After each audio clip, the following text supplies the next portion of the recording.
I would like to talk about international trade scams. Case 2. A Belgian import coerced and induced the export to issue a credit loan.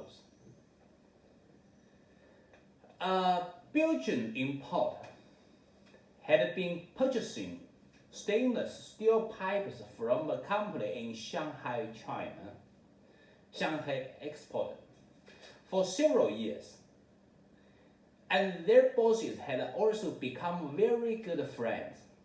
Our Belgian importer got to know that the EU was able to impose high anti-dumping duties on Chinese stainless steel products.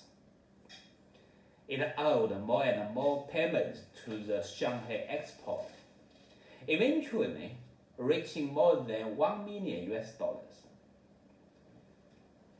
The Shanghai exporter repeatedly called for the payment, but the Belgian importer totally ignored it.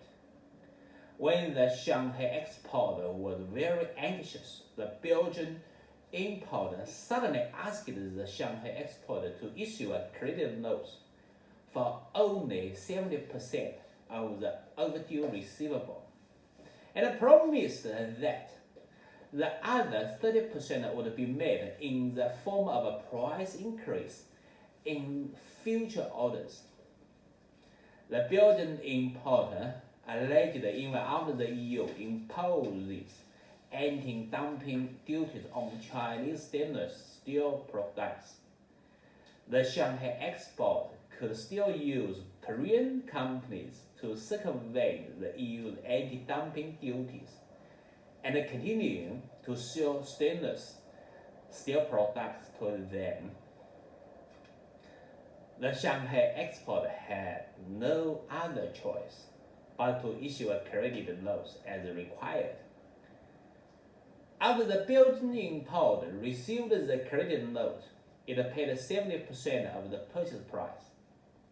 However, the Belgian importer no longer placed orders with Shanghai export. The Shanghai exporter asked the Belgian importer to pay the remaining 30%, which was, however, rejected by the Belgian importer. After the Shanghai exporter retained us to collect the account receivable, we asked the Shanghai exporter to provide the relevant evidence that the Belgian importer promised that 30% of the account receivable would be made in the form of price increase in future orders. The Shanghai exporter searched thoroughly and found no evidence. The staff in charge recalled that the Belgian importer contacted and communicated with them about the credit note totally by telephone call. At that time, they did not think of recording and retaining evidence.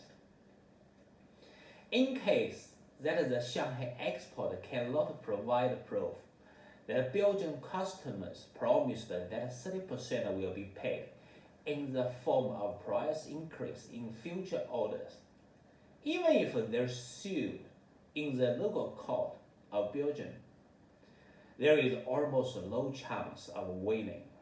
In addition, the Shanghai exporter known that after the EU imposed anti-dumping duties on Chinese stainless steel-related products, the Belgian importer placed orders of stainless steel products to Indian suppliers.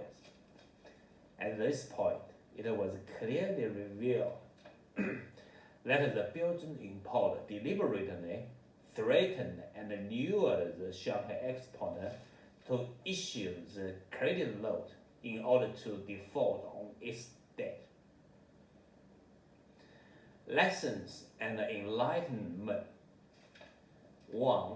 Generally speaking, Western European countries have a sound rule of law, religious belief, and a good corporate reputation, but do not trust the customs in Western European countries too much. Exporters should always maintain awareness of risk prevention at all times and should not relax vigilance even to old customers. 2. The amount of accounts receivable should be kept within a reasonable range. If the amount of accounts receivable is too large, local customers may also be bad-hearted to default on its debts. Obtaining foreign trade orders is not easy, but do not neglect to collect accounts receivable in time. 3. Develop the habit of retaining evidence and consciously retain evidence in every step of the transaction so that every step could be well documented. In case of oral or telephone discussion and communication, it's necessary and of much help to prepare the minutes of the meetings, which should be signed by the parties for confirmation. You may also consider audio or video recording. Considering the current technical equipment is also very convenient. Thank you. Thank you for watching. I am Charles Shen, partner of Shanghai Law Firm.